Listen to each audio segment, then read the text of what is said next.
रसाचे स्थायी भाव. तर बघा, अ, मराठी व्याकरणामध्ये 9 रस असतात आणि त्या 9 रसामध्ये जे रस पडतात किंवा त्याचे स्थायी भाव असतात ते आपल्याला अतिशय उपयुक्त असतात. टीईटीमध्ये अतिशय इम्पॉर्टंट आहेत आणि 1 मार्काला हे विचारले जातात. टीईटीमध्ये पेपर 1 असो किंवा पेपर 2 मध्ये रसावरती प्रश्न हा विचारला जातो. तर बघा, पहिला आहे शृंगारस. त्याचा स्थायी भाव आहे रती. शृंगारस म्हणजे काय? स्त्री पुरुषांना एकमेकांबद्दल वाटणाऱ्या प्रेमातून किंवा आकर्षणातून हा रस निर्माण होतो आणि त्याचा स्थायी भाव आहे रती. तर बघा, दुसरा आहे वीररस. त्याचा स्थायी भाव आहे उत्साह. तर बघा, वीररस वीररस म्हणजे काय? तर बघा, पराक्रम, शौर्य, बरोबर, जे की आपले पराक्रम गाजवले जातात किंवा शौर्याच्या गोष्टी असतात, शौर्य करणारे लोक असतात. शौर्य करणारे म्हणजे काय? जसं की आपल्या देशातील सैनिक असतात, ते पराक्रम गाजवतात, शौर्यगाथा त्यांची आपण गातो. अशा या वर्णनातून काय होतं? आपला वीररस निर्माण होतो किंवा प्रकट होतो. तर बघा, पुढचा रस आहे कोणता? करुण रस. तर करुण रस म्हणजे काय? शोक. त्याचा स्थायी भाव आहे शोक. आता करुण रस म्हणजे काय? तर बघा, शोक किंवा दुःख, वियोग असतो किंवा एखादं संकट असतं, आपल्यावरती एखादं संकट आलं तर यातून काय होतो? हा करुण रस निर्माण होतो. म्हणजे एखादं अत्यंत दुःखी भावना किंवा एखाद्या व्यक्तीचा वियोग किंवा आपल्यावरती एखादं मोठं संकट आलं त्यावेळेला आपण शोक करतो, तर त्यावेळेला काय होतो? करुण रस निर्माण होतो. आता पुढचा रस आहे रौद्र. आता रौद्र रसाचा स्थायी भाव काय आहे? क्रोध. रौद्रमध्ये काय येतं? क्रोध. क्रोध म्हणजे काय?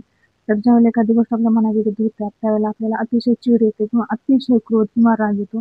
या भावनेतून जो निर्माण होतो तो असतो रौद्र रस किंवा क्रोध. तर पुढचा रस आहे तो म्हणजे हास्यरस. तर हास्यरस म्हणजे काय? हास्यरसाचा स्थायी भाव आहे हास. हास म्हणजे हसणे, आपण हसतो. तर बघा, हास्यरस म्हणजे काय? तर बघा, एखादी विसंगती असते किंवा एखादा जोक असतो, एखादी चेष्टा असते किंवा एखादं विडंबन असतं. तर बघा, एखादा जोक आपण बघितल्यानंतर, एखादा फनी गोष्ट पाहिल्यानंतर आपण हसतो, त्यातून जो रस निर्माण होतो तो हास्यरस असतो. म्हणजे ती विसंगती असते बघा किंवा एखादं विडंबन असतं, त्याच्यामधून जो रस निर्माण होतो तो काय असतो? हास्यरस. तर पुढचा रस आहे भयानक रस. तर भयानक रसाचं स्थायी भाव काय आहे? भय. तर बघा, भयानक रस म्हणजे काय असतं? तर भयानक रस म्हणजे भीती किंवा एखाद्या एखाद्या आपल्या आवडत्या व्यक्तीचा झालेला मृत्यू किंवा अपघात, स्मशान इत्यादी गोष्टी पाहिल्यानंतर आपल्याला काय होते? भीती वाटते. म्हणजे मनामध्ये आपल्याला भय निर्माण होतं. एखाद्या भीतीची भावना निर्माण होते, भीतीचं एक वातावरण निर्माण होतं. तर त्यावेळेला काय होतं? भयानक रस. तर बघा, स्मशान वगैरे एखादी आपत्ती आली किंवा एखादा अपघात झाला तर एखाद्या या गोष्टीतून काय निर्माण होतं? तर भयानक भयरस निर्माण होतो. बरोबर? म्हणजे आपल्याला भीती वाटते. म्हणूनच मग तिथं काय तयार होत होतं? भयानक रस. तर पुढचा आहे बिभत्स रस. आणि बिभत्स रसचा स्थायी भाव आहे जुगुप्सा. तर आता जुगुप्सा म्हणजे काय? तर बिभत्सामध्ये काय येतं? तर एखाद्या गोष्टीचा आपल्याला तिटकार येणे, एखाद्या गोष्टीचा आपल्याला वीट येऊन जाणे, ती गोष्ट आपल्याला नको नको वाटणे, अतिशय त्या गोष्टीचा कंटाळा येणे, ती आपल्यासमोर सुद्धा नको वाटणे, इतका तिटकार आपल्याला त्या गोष्टीचा येतो. तर बघा, तिटकार या भावनेने जिथं वर्णन केलेलं असतं तिथं काय असतो? तर बिभत्स रस हा आपल्याला दिसून येतो.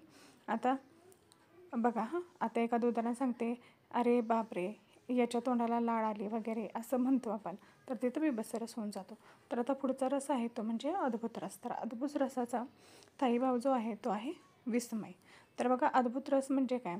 तर लहानपणी आपण असताना आपल्याला आपली आई किंवा आपली आजी गोष्ट सांगायची बघा, परीची गोष्ट असायची किंवा आपण सिरियल पाहायचं की जिथं मध्ये परीकथा असायच्या किंवा एकदम ॲडव्हेंचर अशा गोष्टी असतात अद्भुत, वेगळ्या वेगळ्या, म्हणजे राक्षसांच्या असतील, अगदी जादूच्या गोष्टी असतील, अद्भुत रस असतो तिथं. म्हणजे एकदम विस्मयकारक, आपल्याला अत्यंत ते अद्भुत वाटतं. अरे बापरे, हे असं कसं काय होऊ शकतं, असं अशा गोष्टी जिथं घडून येतात त्या ठिकाणी काय असतं?